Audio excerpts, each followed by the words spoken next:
Today, we're talking about an animal that is, and I mean this literally, a biological miracle. It's a creature so incredibly rare that it kind of rewrites the rules of what we thought was possible in nature.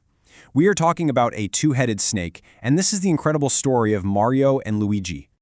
Okay, let's just start with the numbers because they are absolutely staggering. The chance of a snake being born with two heads is about 1 in 73 million. To put that into perspective, you are way more likely to be struck by lightning. Most that are born just don't survive, but some, by what feels like a sheer miracle, learn to live with two different minds inside a single body. And this quote right here, it just says it all. See, Mario and Luigi aren't just any two-headed snake. As we're about to find out, their specific species makes their existence an even bigger biological longshot. Their survival is really a testament to both unbelievable luck and some truly dedicated care. So how in the world do you care for a creature this rare? Well, it all starts with their home.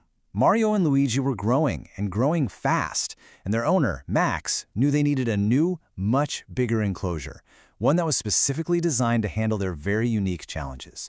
And this wasn't just buying a bigger tank. This was a full-on construction project. A custom rainforest background was sculpted out of foam. The floor was layered to hold that perfect humidity. And get this, custom climbing vines were made from rope covered in silicone. This lets them explore vertically, which is something most two-headed snakes can't even dream of doing. The whole design had to account for two separate minds. You'll notice each head got its own water bowl. There's even a special hide with a divider right down the middle, working on the theory that each head might want to peek out of its own door to look for prey.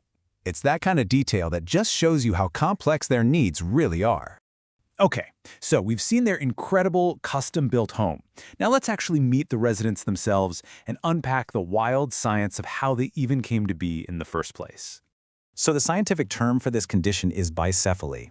And what it is, essentially, is what happens when an egg that was supposed to have twins, well, the twins just don't separate all the way during development. The result is one body with two heads, two brains, and yep, two totally distinct consciousnesses. But here is the kicker. This is what makes Mario and Luigi so off-the-charts rare. Most cases of bicephaly in snakes happen inside an egg, but Mario and Luigi are boas, a species that gives live birth. That means the entire impossibly complex process of a partial twin split happened inside the mother. It just adds this whole other layer of no way to their story. One day, their mother simply gave birth to a perfectly healthy, perfectly functioning two-headed snake. Just wow. And this is where their story goes from just fascinating to truly mind-bending. Because when you have two brains, you get two completely different personalities, and both of them are fighting for control of the very same body. And believe me, their personalities could not be more different. Their owner, Max, describes Luigi, that's the head on the left, as the relaxed, kind of chill, go-with-the-flow type. But Mario, on the right, oh, he's the feisty one. He's way more alert. And as Max puts it, he means business. You can actually see this conflict play out in real time. When they first start moving, they literally struggle against each other. Luigi's trying to pull left, Mario's trying to pull right. But over the year they've been alive, they've actually learned to coordinate, to work together to get around. It's like a constant, silent negotiation. And nowhere is that negotiation more intense, more driven by pure instinct than when it's feeding time. I mean, think about it. They have two mouths, but only one stomach to fill. So that's the million-dollar question, right? How does that even work? When that survival instinct kicks in, does cooperation win out or does the conflict just take over? Well, the answer seems to be a little bit of both. If you look at the feeding habits, a really clear dominance pattern emerges. Luigi, the supposed go-with-the-flow head, is actually the main eater. He takes down a meal every single week. Mario, the feisty one, eats way less often, only about once a month. When it comes to food, Luigi is clearly the one in charge. This quote just paints such a wild picture of their reality. Can you imagine? Luigi is trying to get a good grip on a mouse to swallow it, and at the exact same time, Mario is just trying to slither around and explore, completely unbothered.